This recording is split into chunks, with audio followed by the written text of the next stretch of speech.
James के जो cartoon छपे हैं दैनिक जागरण में, भास्कर में, जैसा कि मुझे पता है, तो उसके अलावा भी उन्होंने कहीं और प्रकाशन को भेजा, आपकी जानकारी में है? हाँ जी हाँ, वो चंचल के नाम से भी कुछ, मौजीराम, चंचल और 2-3 और हैं, उस नाम से भी वो कई नाम से कार्टून बनाते रहे। न कोई संदेह हो, चिट्ठी न कोई संदेह, जाने कौन संदेश जहाँ तुम चले गए। चिट्ठी न कोई संदेश, जाने कौन संदेश जहाँ तुम चले गए, जहाँ तुम चले गए। बंजारा बीट्स में आपका स्वागत है। मैं हूँ ज्योति प्रकाश खरे। आज हम आए हैं BHEL में हमारे मित्र जेम्स डेविड। हम लोग उनकी पत्नी से बात करेंगे, उनके व्यक्तित्व के बारे में बात करेंगे, उनके कृतित्व के बारे में बात करेंगे। झांसी के जाने माने कार्टूनिस्ट के नाम से वो विख्यात रहे हैं। नमस्कार जी। आपकी शादी जेम्स जी से कब हुई थी? अक्टूबर 17, 1919 मेरी शादी हुई थी। शादी के पहले से वो कार्टून बनाते थे अथवा बाद में बनाना शुरू किया? शादी से पहले वो कार्टून बनाते थे और शादी के बाद भी वो कंटिन्यूस कंप्यूटर बनाते। तो क्या आपका शादी का जो तालमेल हुआ है, आपका जो तालमेल शादी का हुआ है, तो क्या कार्टून की वजह से हुआ? हाँ जी, उनके न्यूज़पेपर में जो कार्टून आते थे और वो संगीत में भी बहुत आगे थे, तो वही चीज़ें जो मैंने सुनी थी उसकी वजह से मैं भी प्रभावित हुई। एक कार्टून बनाने में उनको कितना टाइम लगता था? कभी आपसे लोग मशवरा भी करते थे कार्टून के बारे में? हाँ जी, मेरे से भी मशवरा करते थे और काफ़ी कुछ चीज़ वो बनाते थे, फिर मुझे दिखाते थे कि ये कैसा बना है, क्या चीज़ बनी है, वो दिखाते थे। और जब वो देख लेते थे कि हाँ जो मैंने बनाया है ये वही चीज़ बता रही है, तो उन्हें विश्वास हो जाता था कि मैंने हाँ ठीक बनाया। कभी ऐसा हुआ कि उन्होंने कोई कार्टून बनाया हो और आपने रिएक्ट किया हो कि ये ठीक नहीं है, तो उन्होंने रिप्लेस किया हो? हाँ जी हाँ, ऐसा भी हुआ है कि काफ़ी, जैसे उन्होंने कुछ कार्टून बनाया और मैंने उनको बताया, उन्होंने मेरे से पूछा तो मैंने कहा हाँ ये नहीं, यहाँ पे ऐसा कुछ आना चाहिए था, तो वो उस चीज़ को सुनते थे मेरी और करते थे। जेम्स के जो कार्टून छपे हैं दैनिक जागरण में, भास्कर में, जैसा कि मुझे पता है, तो उसके अलावा भी उन्होंने कहीं और प्रकाशन को भेजा, आपकी जानकारी में है? हाँ जी हाँ, वो चंचल के नाम से भी कुछ, मौजीराम, चंचल और 2-3 और हैं, उस नाम से भी वो कई नाम से कार्टून बनाते रहे। कई नामों से। इसके पीछे क्या वजह हो सकती है? उनको अच्छा लगता था कई नाम से कार्टून बनाना? हाँ, उनको अच्छा लगता था कि कई नामों से वो तरह से अपने कार्टून को भेजे, अपनी कला को दिखाएं। उनको अपने नाम का ज़्यादा नहीं था, उनको अपनी कला दिखाने का ज़्यादा। जेम्स के साथ आपका लंबा वैवाहिक जीवन रहा, तो आप उनकी और कुछ खूबियों के बारे में बताइए कि उनके और क्या शौक थे? उनका एक शौक तो बहुत ज़्यादा था संगीत का, जिसको कि उन्होंने प्रभाकर भी किया है और उसमें वो अपने गाने खुद लिखते थे और फिर उसका कंपोज भी करते थे, फिर उसको गाते थे और तबला बजाते थे, हारमोनियम, तबला, कैशियो बहुत अच्छा बजाते थे, बांसुरी बजाते थे और सरगम भी बजाया उन्होंने। तो ये सब इतने सारे मल्टी टैलेंटेड जब वो थे, तो आपने उनके इस गुणों को कुछ ही को अडॉप्ट किया अपने जीवन में, या आप सिर्फ सुनती रही? मैं सुनती रही, मैं तो कुछ भी अडॉप्ट नहीं कर पाई।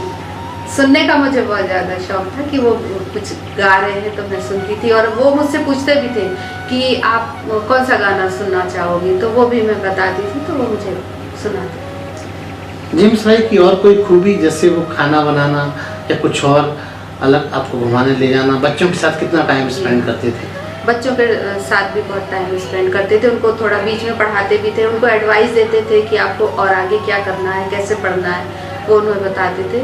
और उनको कुकिंग का भी शौक था और फिशिंग का शौक था, और उनका गार्डनिंग का शौक था। काफ़ी जो घर पे उन्होंने पौधे लगाए हैं वो खुद लगाए, और अपनी मेहनत से मिट्टी तक, खाद मिट्टी को खुद उठा के लाए हैं। किसी माली से काम नहीं कराया, वो खुद अपना करते थे। और पौधे भी चुन चुन के लेके आए हैं जगह जगह से, जो उनको पसंद आता था कि ये फूल इस कलर का ये चाहिए, तो वो लेकर आते थे।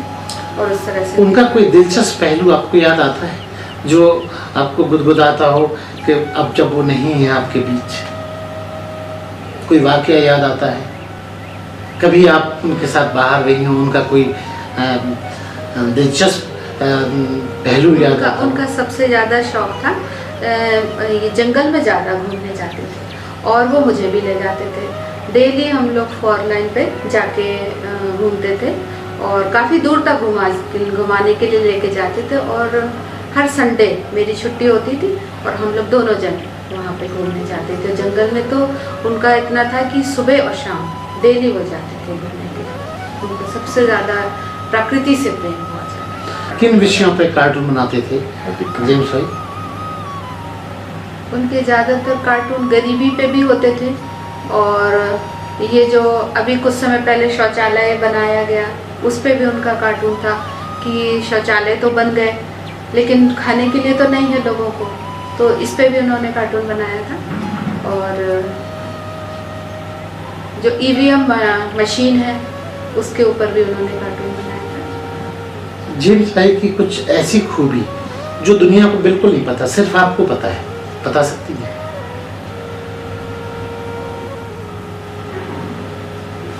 उनका सबसे ज़्यादा ये था कि वो गरीबों की सबसे ज़्यादा मदद करना चाहते थे। और उन्होंने कंप्यूटर का भी सेंटर खोला हुआ था, जिसमें कि वो गांव में जाकर बच्चों को उनका टैलेंट ढूंढते थे, और फिर उन्होंने निःशुल्क उनकी मदद की है। उनको कंप्यूटर सिखाया, और उसके बाद उनके लिए नौकरी भी ढूंढी है, और उनको नौकरी भी मिला। कार्टून विधा में जैसा कि हम लोग बात कर रहे थे कि जेम्स वाइज को बहुत सारे अवार्ड या बहुत सारे पुरस्कारों से नवाजा गया था।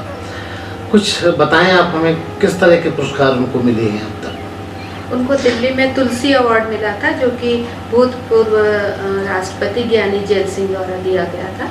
और पंडित जवाहरलाल नेहरू जन्म शताब्दी समारोह में वो बेस्ट कलाकार का उनको अवार्ड मिला, और बुंदेलखंड संगीत प्रतियोगिता में उनको अवार्ड मिला। और बीएचएल में एक कार्टून प्रतियोगिता हुई थी जिसमें आश्रित वर्ग में उनको प्रथम पुरस्कार मिला। और भी बहुत से अवार्ड मिले हुए हैं, जिनको कि काफ़ी अवार्ड मिले। एक सवाल और बड़ा दिलचस्प है जो मुझे लग रहा है पूछना जरूरी है। जेम्स भाई को गुस्सा आता था? गुस्सा तो उनको बहुत आता था। तो कैसे मैनेज करती थी? मैं शांत रहती, वो जो कुछ भी बोलते थे मैं उनकी सुनती थी और शांत रहती थी, जिससे कि उनका गुस्सा शांत हो जाता। तो कभी जैसे उन्होंने तो हजारों कार्टून बनाए 80 के दशक से लेके अब तक, तो कभी आपने उनसे इच्छा जाहिर की कि एक मेरा कार्टून भी बने? मैंने तो कभी इच्छा जाहिर नहीं करी कि मेरा कार्टून बनाया जाए। तो इसलिए इतनी कि आप उनके गुस्से से डरती थी? मैं गुस्से से तो डरती तो थी, गुस्से से तभी शांत रहती थी कि ठीक है, वो जो बोल रहे हैं वो वैसे गलत वो नहीं बोलते थे, कोई भी बात गलत नहीं बोलते थे, सच्चाई बोलते थे, लेकिन गुस्से में बोलते थे तो वो हम लोग चुप हो जाते थे, लेकिन सच्चाई होती थी उसमें, गलत नहीं कहते। तो ये थी जेम्स डेविड की वाइफ आशा लता जी, जो कि BHEL में हॉस्पिटल में मैट्रन के पद पर कार्यरत है। इन्होंने जेम्स भाई के बारे में बहुत सारी जानकारी दी, उसके लिए बहुत बहुत धन्यवाद। चलिए अब आपको मिलवाते हैं जेम्स डेविड की 2 बेटियां। बेटियां पिता की बहुत प्यारी होती हैं। आज पूछते हैं कि वो अपने पापा को मिस कर रही हैं क्या? क्या नाम है बेटा? शेफाली जेम्स। आपका? मेरा शिप्रा जेम्स। क्या करती हैं आप? मैं BHEL हॉस्पिटल में ऑफिस वर्क करती हूँ। और आप? अभी MSc मैथमेटिक्स से BU कैंपस से कंप्लीट किया है। आपके पापा कार्टून बनाते थे, आपको उनके कार्टून बनाने से कोई इंस्पिरेशन मिली आज तक? इंस्पिरेशन तो नहीं, पर नॉलेज बहुत मिलती थी उनके कार्टून से। मतलब जो देख के समझना, समझाना चाहते थे उस कार्टून से, वो हम लोग समझते थे। आपको अपने पापा की सबसे अच्छी आदत कौन सी लगती थी? उनका गाना गाना अच्छा लगता था। तबला बजाना, हारमोनियम बजाना, फिर गाना उसके बाद। तो उनका ये गुण आपने अडॉप्ट किया क्या? नहीं, कुछ गुनगुनाती हैं आप क्या? छोटे में सीखा था, फिर पढ़ाई की वजह से फिर छोड़ दिया था। मम्मी से बात हुई, वो कहती हैं कि वो पापा को गुस्सा बहुत आता था, तो क्या गुस्सा वो आप पे भी उतारते थे कभी कभी? गुस्सा करते तो थे। स्ट्रिक्ट थे थोड़े, पर हम चुप रहते थे, तो शांत हो जाते थे कुछ देर में। पापा की कुछ और बात आपको जो आपको याद दिलाती हो, जिससे आप इन दिनों अब मिस करती हो?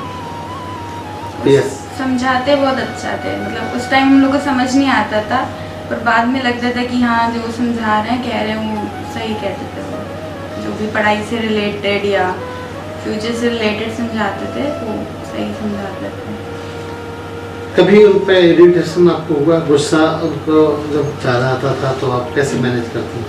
चुप हो जाती? हाँ, होता तो था इरिटेशन, पर चुप हो जाते कहते हैं पिता अपने बेटियों को बहुत प्यार करते हैं, हाँ। वैसा जज्बा भी आप उनके अंदर फील करती थी? हाँ, समझाते थे, वो हम लोग के अच्छे के लिए समझाते थे, और प्यार तो बहुत ज़्यादा ही करते थे। 1-1 घंटे तक समझाते थे, कभी कभी समझाते थे। इस कार्टून से क्या संदेश देना चाहते रहे होंगे आपके पापा? इसमें वो मतलब यही समझा रहे थे कि मतलब अगर किसी गरीब को नॉलेज चाहिए या पढ़ाई चाहिए, तो हमें उसकी हेल्प करनी चाहिए। आपके हाथ में भी एक ये क्या संदेश देता है आपके हिसाब से? इसका शायद ये मतलब है कि ये आखिरी फोटो है, पिक्चर जो पापा ने बनाई थी, इसलिए लिखा है पूर्ण विराम। अच्छा, वो तो उनको ऐसा लगता है कि एहसास हो गया था, तो इसलिए उन्होंने ये आखिरी कार्टून बनाया। ये 2 बेटियां जेम्स की हैं, जो अपनी पापा की यादों को हमसे शेयर कर रही थी। धन्यवाद। चिट्ठी न कोई संदेश हो, चिट्ठी न कोई संदेश, जाने वो कौन सा देश जहाँ तुम चले गए।